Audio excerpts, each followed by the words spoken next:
سوال یہ ہے کہ صحیح بخاری جلد دوم کتاب تفسیر صفحہ 766 حدیث ہے کہ حضرت ابو ہریرہ رضی اللہ تعالیٰ عنہ سے روایت ہے کہ نبی کریم صلی اللہ علیہ وسلم نے فرمایا کوئی پیدا ہونے والا بچہ ایسا نہیں مگر اس کی پیدائش کے وقت شیطان اسے چھوتا ہے، بس وہ شیطان ہی کے چھونے کے باعث چیختا چلاتا ہے ما سوائے حضرت مریم اور ان کے صاحبزادے حضرت عیسیٰ کے۔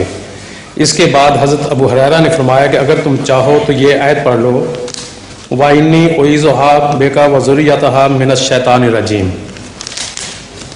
تو جس کا ترجمہ ہے اور میں اسے اور اس کی اولاد کو تیری پناہ میں دیتی ہوں روندے ہوئے شیطان سے۔ حضور مس شیطان سے کیا مراد ہے اور اس کی کیا حقیقت ہے؟ یہ جو مس شیطان یہاں ہے اس حوالے میں، اس سے مراد تو یہ ہے کہ بچہ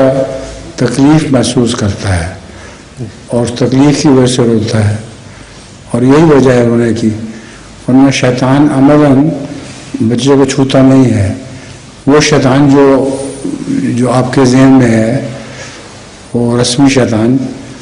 وہ تو بچے کو نہیں چھوتا، کیونکہ عام سلم کا دوسری جگہ قول ہے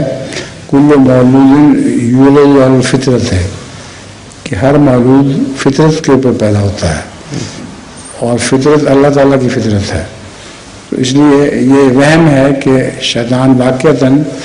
بچے کو چھوتا اس لیے ہوتا ہے۔ شیطان سے مراد کوئی بھی تکلیف دہ چیز ہے، تو جب بچہ تکلیف محسوس کرتا ہے پیدائش کے وقت اس وقت وہ چیختا ہے۔ تو اس کا مطلب حضور کہ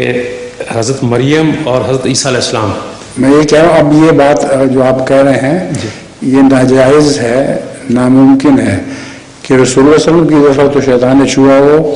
اور حضرت مریم کی دفعہ نہ چھوا ہو، حضرت عیسیٰ کی دفعہ نہ چھوا ہو، تو یہ آپ کی عقل مانتی ہے اس بات کو؟ نہیں، تو اس لیے یہ غلط ہے، یہ حصہ حدیث کا بناوٹ ہے۔ جزاک اللہ۔